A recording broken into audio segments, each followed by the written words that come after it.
Minister గారు 1 minute. Prashanth Reddy గారు, నేను కూడా ఒక ఇంటర్వ్యూని అవుతా.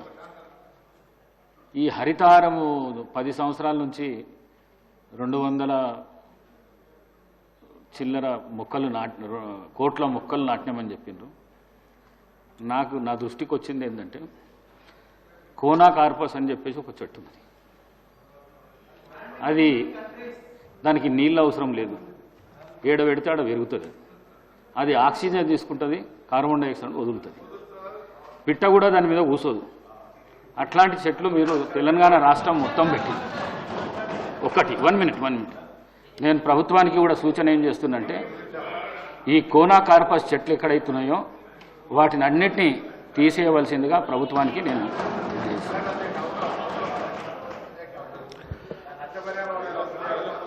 సార్, అది 270 కోట్ల మొక్కల్లో అనేక రకాల మొక్కలు ఉన్నాయి సార్. దాంట్లో మీరు చెప్పింది ఉంటే వెరిఫై చేసుకోండి, వెరిఫై చేపియండి సార్. అట్లనే వెరిఫై చేపియండి సార్. 1 మినిట్, ఒక నిమిషం. 1 మినిట్. మీరు ఏ రోడ్డు చూడండి, ఏ ఊరు చూడండి. అయితే నేను చెప్పినాను సార్, అదే చెప్తున్నాను సార్.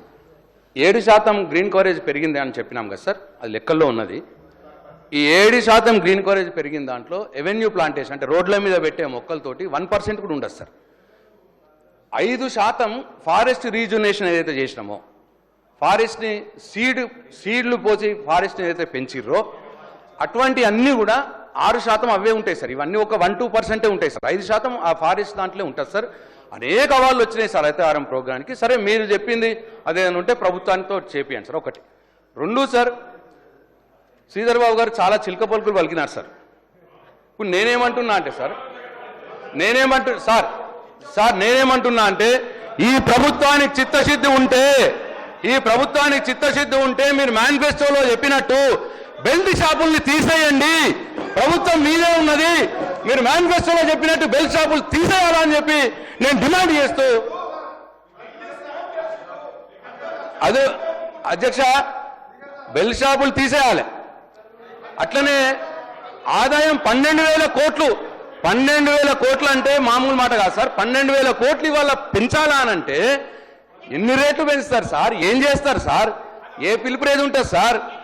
ఇదంతా కూడా సార్, ఇది అన్యాయం సార్. 12,000 కోట్లు పెంచడం, అయితే ప్రజల్ని మందు ఎక్కువ తాగిపోయడం, లేకపోతే ప్రజల మీద భారం మోపడం, ఈ 2 విషయాలే మరి టార్గెట్గా పెట్టుకున్నారు. దయచేసి దీని మీద పునరాలోచించాలి, బెల్ట్ షాపులు ఎత్తేయాలి, ఈ 12,000 కోట్లు ఆదాయం పెంచాలన్న దాన్ని వాపస్ తీసుకోవాలని చెప్పి నేను డిమాండ్ చేస్తూ సెలవు తీసుకుంటున్నాను. కోమటిరెడ్డి వెంకటరెడ్డి.